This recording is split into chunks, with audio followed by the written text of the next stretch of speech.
El fenómeno de la migración en tránsito es un tema relativamente reciente en las dinámicas que se desarrollan en las zonas metropolitanas de las grandes ciudades en México. Si bien en muchas de ellas la población migrante es invisible, persisten las muestras de indiferencia, criminalización y temor hacia la población en tránsito. Las y los migrantes deambulan en una crisis humanitaria constante, que va desde la falta de alimento, vestido, agua o alojamiento, hasta la carencia que existe en las políticas públicas que modifiquen la situación de estas personas, desde su origen, el tránsito y sus lugares de destino. Hoy vamos a platicar de un proyecto que busca subsanar estos vacíos en la zona metropolitana de Guadalajara, brindando acompañamiento y ayuda humanitaria a la población migrante en tránsito. Esto es Diálogos desde la Frontera. Acompáñenme.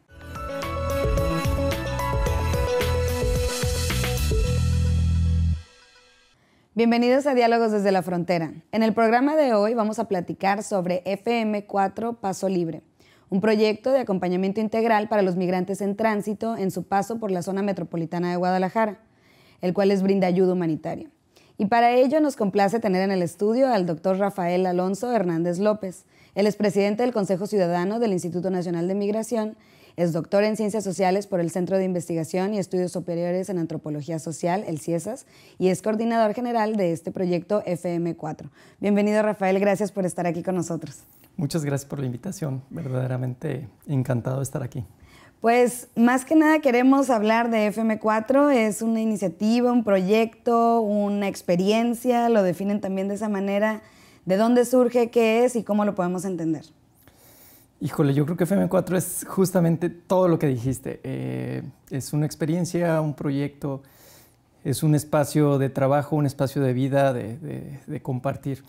Nace por iniciativa de un grupo de jóvenes universitarios, más o menos entre 2007 y 2008, que habían hecho experiencia de voluntariado en casas del migrante en frontera norte y frontera sur del país. Cuando regresan a Guadalajara, lugar donde residían en ese momento, pues deciden cuestionarse y emprender un proyecto que atendiera a la población con la que habían compartido meses o años de su vida previamente. Empiezan a salir a las vías del tren, a documentar, a darse cuenta que efectivamente hay un tránsito, un flujo que en ese momento era invisible por la zona metropolitana de Guadalajara, y se decide salir a las vías, compartir un poco. Se salía a veces en las tardes, a veces en las mañanas, se compartía el alimento, un poco de ropa y se facilitaba pues la vida misma. O sea, perdón, el espacio justamente de FM4 es eso, es un espacio de compartir, y en sus inicios pues era simple y sencillamente en el espacio ferroviario. Con el paso del tiempo constatamos que no era suficiente eso, porque las necesidades de las personas migrantes siempre han sido muchas, y se decide crear una asociación civil que se llama Dignidad y Justicia en el Camino, es nuestro nombre legal, para pues sistematizar, institucionalizar un poco nuestra experiencia y que pudiera durar más allá de las personas que la iniciaron. De hecho, en este momento las personas que iniciaron el proyecto ya no están y el proyecto sigue funcionando. En 2010 creamos el Centro de Atención a Migrantes, que era un espacio donde queríamos posibilitar el encuentro formal, cotidiano con las personas a través del servicio de un comedor donde se brindaba, por supuesto, alimento, un espacio para la higiene personal y se dotaba de ropa a las personas migrantes. En 2015 este centro tiene que cerrar y para fines de ese mismo año abrimos el nuevo Centro de Atención a Migrantes y Refugiados, que operará en lo que hoy es un albergue con servicios 24 horas, los 7 días del año, tanto para migrantes en tránsito como para población solicitante de refugio o refugiados, por supuesto, ya reconocidos. Oye, Rafael, y cuando hablan de ayuda humanitaria, ¿en qué consiste exactamente? Desde que iniciamos el trabajo, fuimos conscientes de que había lo que nosotros hemos denominado una crisis humanitaria. Es decir, las personas migrantes están expuestas a un sinfín de situaciones que incrementan su vulnerabilidad y que ponen en riesgo su vida misma, y por eso el tema de la ayuda humanitaria. Entonces, lo que buscamos desde el inicio es atender a este tipo de afectaciones que se sufren por la migración o por el tránsito migratorio en nuestro país. Lo primero es las afectaciones de carácter físico y entonces generamos una propuesta para atender estas afectaciones mediante la alimentación, la higiene, los servicios y el acompañamiento médico. Pero también hay afectaciones de carácter psicológico, el estrés, el trauma que la gente tiene durante su tránsito, por supuesto, sin dejar de lado todas las condiciones en el origen, pues también van modulando en las personas, van generando ciertas condiciones que hay que acompañar y que hay que atender de manera emergente. Entonces, son estas cuestiones que nosotros englobamos en lo que denominamos acompañamiento integral, que busca esta perspectiva de carácter psicosocial para atender estas dimensiones que son generadas por el tránsito migratorio. Una de las cosas que me llamó la atención leyendo un poco sobre este proyecto era que, bueno, por ejemplo, en Tijuana sí es una ciudad que estamos acostumbrados al tema de los migrantes, los vemos, ya no voy a entrar al tema de si se atienden o no se atienden bien, pero en el caso de, como lo mencionan, la zona metropolitana de Guadalajara, ¿qué hace diferente a una ciudad fronteriza como Tijuana, que tiene obviamente toda esta captación de migrantes, a ciudades urbanas pues que tienen otra dinámica completamente diferente y que además, bueno, Guadalajara es una de las ciudades más grandes del país? ¿Qué tan invisibles están los migrantes? Es bien importante y bien interesante la pregunta, porque si partimos del contexto de que Jalisco es un estado tradicionalmente expulsor de población migrante, no cuadra en el escenario que no existan, no existían cuando iniciamos este trabajo más o menos en 2009, 2010, no existía una política ni municipal ni estatal de atención a la población migrante jalisciense, ¿no? Sí había, por supuesto, relación con los migrantes jaliscienses radicados en Estados Unidos, con las federaciones y clubes de migrantes, por supuesto que había esta vinculación que estaba más enmarcada en el tema de las remesas, el envío de dinero y demás, pero no había una política de carácter integral. Nosotros empezamos a trabajar el tema del tránsito, a visibilizarlo y nos dimos cuenta primero de esto, que no había condiciones ni para los propios jaliscienses y mucho menos para la gente en tránsito extranjeros, ¿no? Y después nos dimos cuenta que tampoco había ni una política ni acciones concretas para la población que tomaba a Jalisco como destino, no solo extranjeros, también nacionales. Hay mucha población del sur, sureste del país que va a Jalisco a trabajar y se queda, y entonces dimos cuenta que el fenómeno migratorio estaba como en el aire. Y comenzamos a articularnos con diferentes actores de gobierno, academia, de sociedad civil, para posicionar el tema migratorio en sus diferentes dimensiones y empezar a crear una agenda de atención, de protección, de sensibilización al respecto del tema. A nosotros, por supuesto, nos interesaba desde nuestra perspectiva de trabajo el tema de migrantes extranjeros, concretamente centroamericanos, pero también mexicanos en tránsito.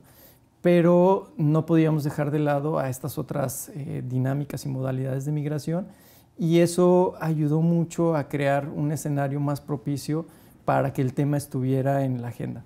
A eso le sumamos que en 2015 cerramos nuestro centro de atención por temas de seguridad, y la dinámica de atención y de sensibilización dio un giro muy radical a raíz de este fenómeno. Y justo sobre ese tema de la seguridad vamos a seguir platicando. Tengo que hacer una pausa. No se vayan, regresamos a Diálogos desde la Frontera.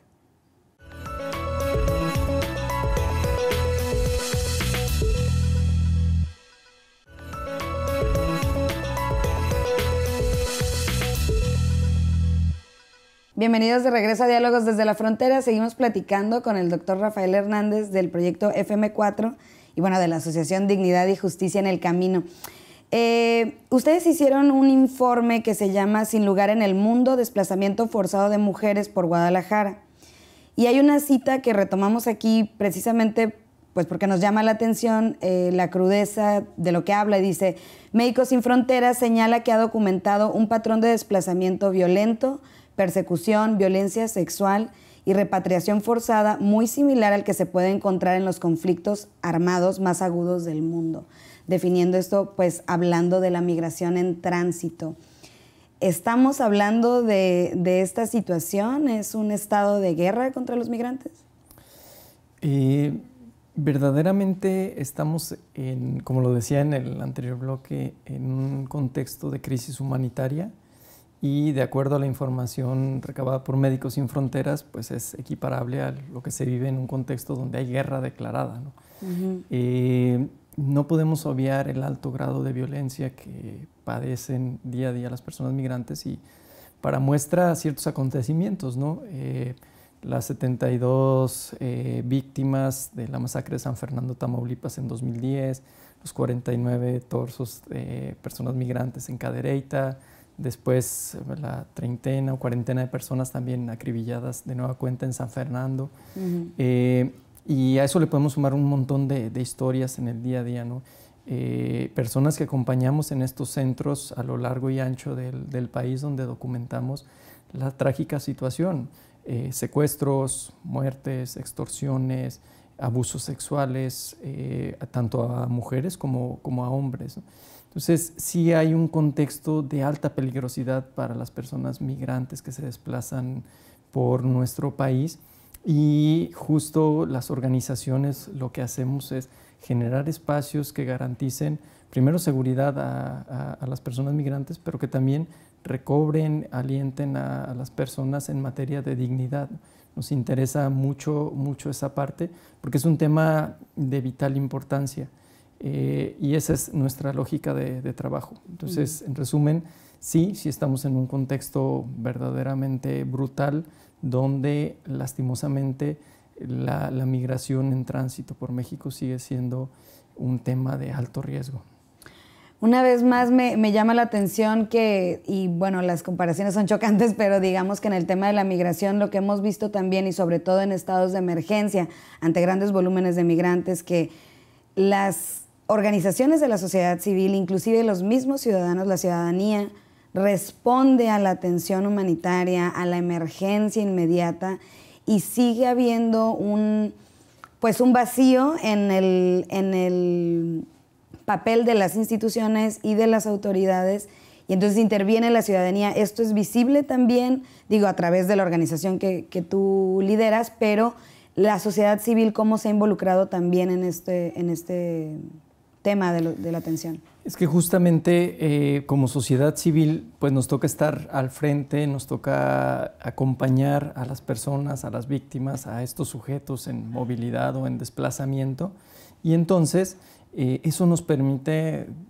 ir un paso siempre adelante. Lastimosamente las instituciones de nuestro país de repente, y es una práctica muy común, se pierden en la burocracia, en la institucionalidad, son lejanos a las necesidades de la población. No se diga de la población en general, ¿no? Pero con mayor énfasis hacia estas personas que no tienen este reconocimiento como ciudadanos, ¿no? Ahí hay un tema de índole académica, de índole política muy importante que cruza por el sentido de estas acciones. Es cierto que como Estado hemos avanzado algo en materia de reconocimiento hacia estas personas, pero todavía falta mucho por hacer y los hechos siguen siendo pues apabullantes, ¿no? Cuando hay personas que tienen que recurrir a estos trenes de carga para movilizarse y poder cruzar nuestro país, pues es la expresión de que algo no está funcionando, ¿no? Cuando vemos en diferentes estados de la República muchas personas que están varadas, que están estancadas o que ya no saben a dónde ir, no pueden regresar a sus países por el tema de la violencia, no pueden entrar a Estados Unidos, no pueden trabajar en México porque no tienen documentos, y nadie se preocupa por ellos, pues las organizaciones tratamos siempre de hacer frente y pues terminamos siendo para bien este contrapeso que ayuda a visibilizar y que ayuda a exponer la urgente necesidad de que el gobierno, de que en sus diferentes niveles haga algo. Lastimosamente la respuesta a veces no es la más expedita, y entonces parte también de nuestro trabajo es estar insistiendo, estar reforzando, estar documentando, visibilizando esta situación para que el gobierno se empate y pueda hacer algo. Sí, justo era lo que te iba a preguntar, o sea, ¿cómo pasamos del asistencialismo, o sea, inmediato de una emergencia necesaria, a realmente incidir y tratar de ubicar el tema en la política pública o en la arena de la política pública? Sí, totalmente. Por eso nosotros hablamos de crisis humanitaria, porque lo que está en juego son vidas humanas y entonces hay que atender y hay que asistir. Eso es innegable. Pero también tenemos que dar este salto y tenemos que transformar nuestra visión, porque no nos podemos ver como agentes de la sociedad civil perpetuamente haciendo este tipo de acciones. El trabajo que no hace el gobierno. Entonces tenemos que buscar justo que estas acciones que se van replicando y que terminan siendo crisis humanitaria, pues se vuelvan espacios de incidencia, espacios de estrategia para que las autoridades prevengan, estén atentas, acompañen y ayuden a resolver. Entonces sí hay una necesidad y una urgencia de jugar ambas realidades, con ambas realidades, porque tampoco podemos apostar solo a la incidencia o a la transformación dejando de lado a las víctimas, ¿no? Claro. Entonces hay que hacer esta combinación con esta conciencia muy clara de que nuestro papel tiene que superar la parte de la asistencia netamente. Bueno, vamos a hacer otra pequeña pausa y regresamos a Diálogos desde la Frontera. No se vayan.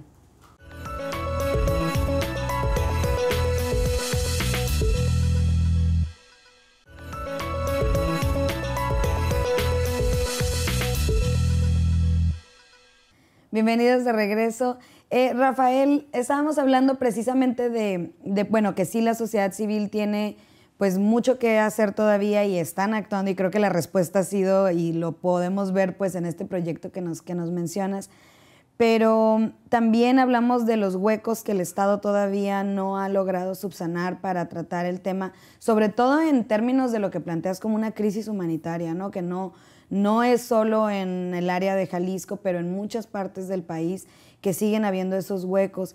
Pero en tu calidad de presidente del Consejo Ciudadano también, o sea, ¿cómo ves las oportunidades para cambiar este patrón?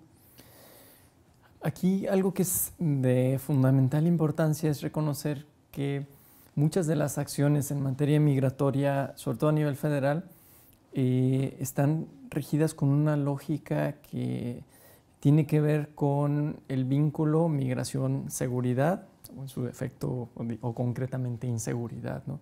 Entonces tenemos una política migratoria que en su mayoría tiene esta lente, esta mirada sobre las personas migrantes.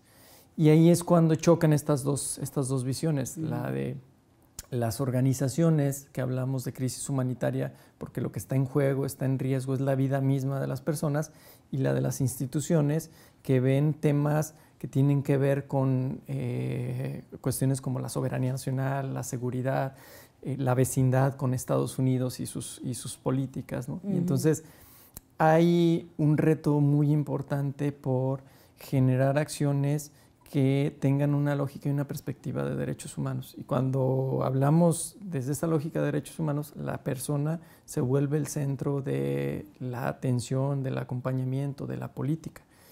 Y ahorita lo que estamos constatando es más bien pues una dinámica con una perspectiva de atención a flujos, a números, a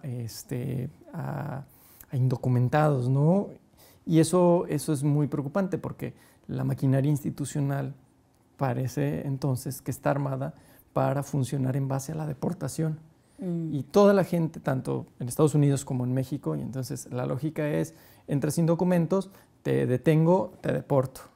Y no se fijan en las condiciones y en las circunstancias que están obligando a migrar a esta población, y el riesgo que supone a veces el regreso de estas personas, ¿no? Cuando la lógica es más que la maquinaria siga su funcionamiento en esta perspectiva.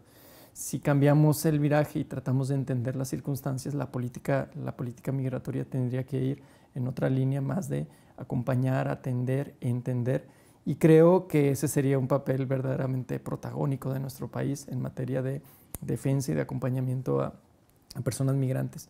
Es muy interesante adicionalmente que lo mucho que nos quejamos de las condiciones de las personas migrantes mexicanas en Estados Unidos y lo poco que hacemos frente a los extranjeros que cruzan o que deciden ingresar a nuestro país.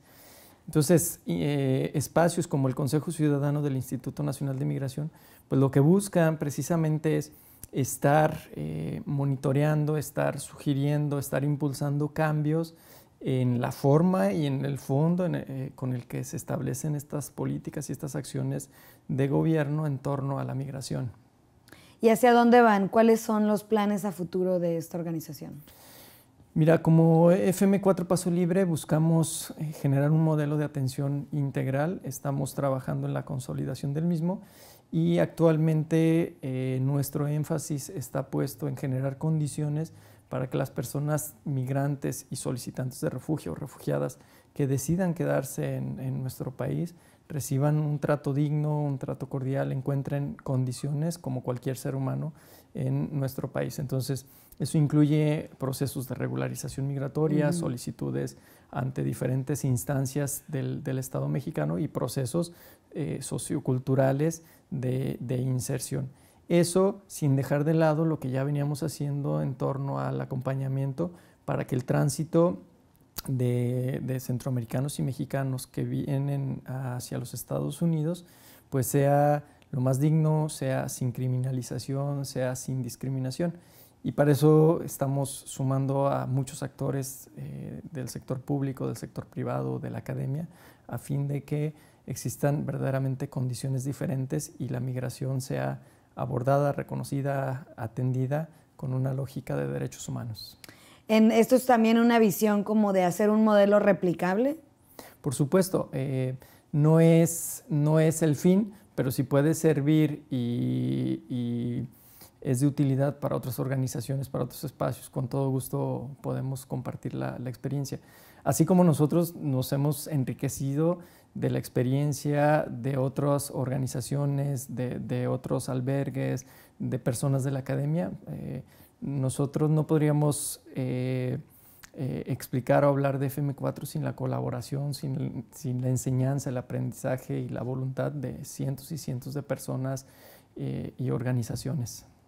Sí, claro, porque un poco el reto también implica que la sociedad civil organizada o quienes se quieran involucrar en estos procesos, pues también tengan el conocimiento de cómo incidir, ¿no? Porque pasaba, me acuerdo en algunas experiencias aquí en la ciudad, en que la gente se volcaba con las ganas de apoyar, pero de repente se desbordaba como esta ayuda y no había como una manera de canalizarla. Entonces creo que la experiencia de FM4 puede ser muy enriquecedora también para otros espacios como la ciudad de Tijuana y otras fronteras en donde también pues hay una sociedad civil que está interesada en participar. Sí, totalmente de acuerdo. Lo importante es que cada vez más existan personas que tengan disposición, tengan interés, que tengan ganas de conocer lo que está pasando con el fenómeno y se impliquen un poco más, porque eso va llevando hacia otros caminos.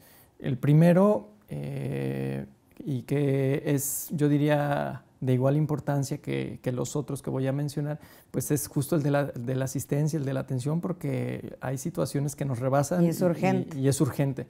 Pero ¿cómo transformamos estas ganas de participar, de articularse en un esfuerzo duradero que tenga una estrategia y que busque efectivamente generar cambios? Porque al final del día también corremos el riesgo de sí atender la crisis, pero luego o nos quedamos ahí o luego se nos olvida que las personas y no hay un seguimiento. Y no hay un seguimiento, ¿no? Efectivamente. Claro.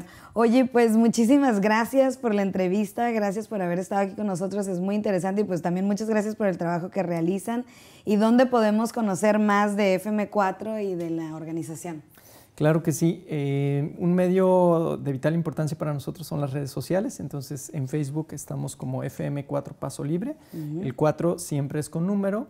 En nuestra página web www.fm4pasolibre.org y pues básicamente a través de estos medios nos podemos mantener en comunicación.